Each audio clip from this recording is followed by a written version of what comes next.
മുസ്ലിം ലീഗിനെ അധികം വൈകാതെ LDF പാളയത്തിൽ എത്തിക്കാനുള്ള നീക്കങ്ങളുമായി CPM മുന്നോട്ട് പോകുന്നതുമായി ബന്ധപ്പെട്ടുള്ള വാർത്തകൾ സജീവമാവുകയാണ്. ലക്ഷ്യം നിയമസഭാ തെരഞ്ഞെടുപ്പ് തന്നെ. രഹസ്യ സഖ്യത്തിന്റെ പുതിയ പരീക്ഷണങ്ങൾ. തൊടുപുഴ മോഡലിന് CPM നീക്കമെന്ന വാർത്തകളുമായി മാധ്യമങ്ങൾ രംഗത്ത് വന്നിരിക്കുകയാണ്.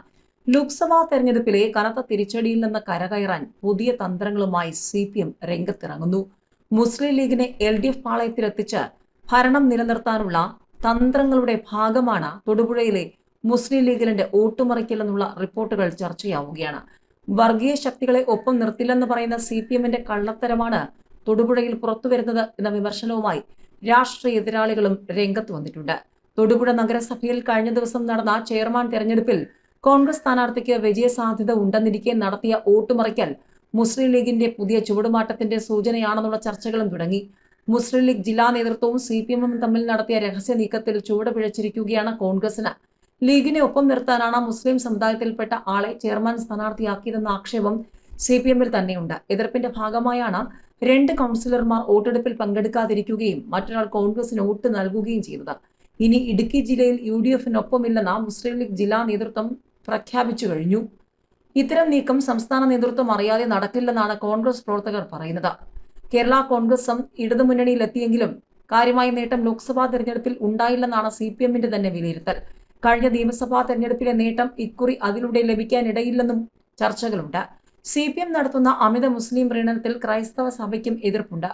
കേരള കോൺഗ്രസ് മുന്നണിയിലെത്തിയാൽ ക്രൈസ്തവ വോട്ടിന്റെ കാര്യമായ പങ്ക് ഒപ്പമെത്തുമെന്നാണ് CPM കരുതിയത്. എന്നാൽ അടുത്ത നിയമസഭാ തെരഞ്ഞെടുപ്പിൽ അത് കൃത്യമായി ഉണ്ടാകില്ല എന്ന ലോക്സഭാ തെരഞ്ഞെടുപ്പോടെ ഏതാണ്ട് വ്യക്തമായ മട്ടിലാണ്.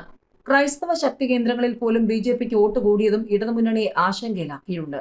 മുസ്ലിം ലീഗിനെ കൂടി ഒപ്പം കൂട്ടി മുസ്ലിം വോട്ടുകൾ പൂർണ്ണമായി LDFൽ എത്തിക്കാനുള്ള നീക്കമാണ് CPM ഇപ്പോൾ നടത്തുന്നത്. എന്നാൽ ഈ നീക്കം തിരിച്ചടിയാകുമെന്ന് CPMലെ ഒരു വിഭാഗം ആരോപിക്കുന്നു.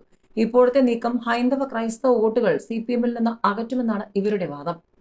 ഇതിനിടെ കോട്ടയം നഗരസഭയിലെ പെൻഷൻ തട്ടിപ്പ് UDFനെ പുറത്താക്കാൻ BJPയുടെ പിന്തുണ തേടി LDF എന്ന വാർത്തകളും ചർച്ചയായിട്ടുണ്ട്.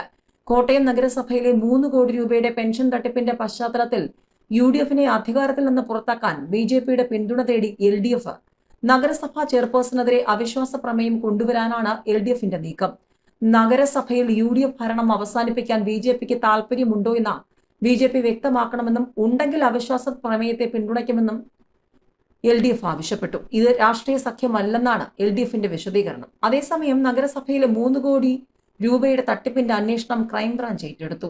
ജില്ലാ ക്രൈംബ്രാഞ്ച് DYSPയുടെ മേൽനോട്ടത്തിലാണ് അന്വേഷണം. ക്രൈംബ്രാഞ്ച് സംഘം നഗരസഭയിൽ നിന്ന് പ്രാഥമിക വിവരങ്ങൾ തേടി. പ്രതി ഒളിവിൽ തുടരുന്നതിനിടെയാണ് കേസ് ക്രൈംബ്രാഞ്ച് ഏറ്റെടുത്തത്. കോട്ടയം വെസ്റ്റ് പോലീസാണ് കേസ് നേരത്തെ അന്വേഷിച്ചിരുന്നത്.